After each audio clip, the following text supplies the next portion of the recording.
Hello YouTube, this is Outdoors New York 52. Today we're going to talk about the 5 most common types of fishing hooks. Here you can see I have bait hooks, treble hooks, Aberdeen or Siwish hooks, jigs, and worm hooks.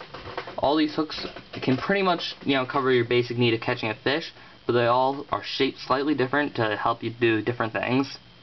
First we'll start off with the bait hook.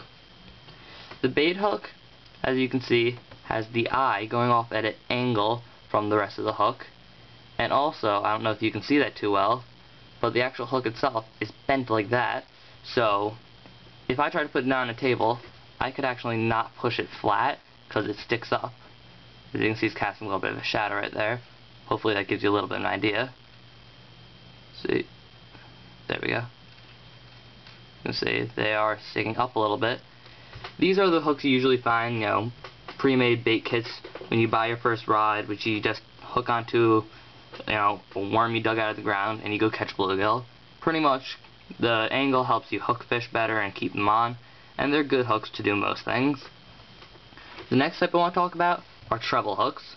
Treble hooks are primarily found on most crankbaits and spinnerbaits, stuff like that. I like to use larger treble hooks like this with big chunks of meat on them when fishing for catfish, and smaller ones like this I'll use when using worms for things like bluegill.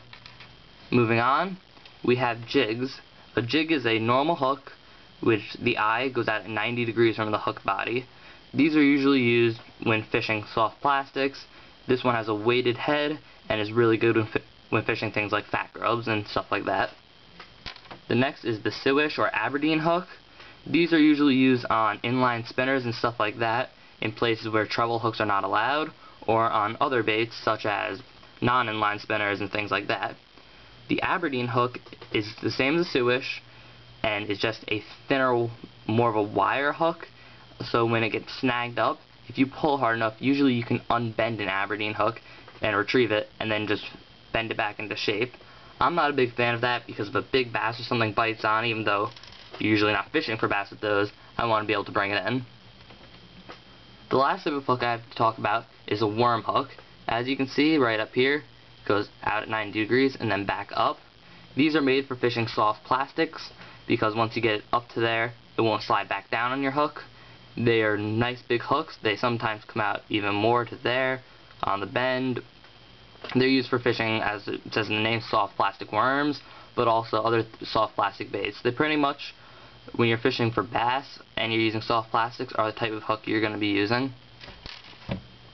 So those are the basic types of hooks you're going to encounter when you go to the store. Hopefully this video has helped you make a decision on what type of hook to use on your next fishing excursion. This is Outdoors New York 52 signing out. Have fun and stay safe.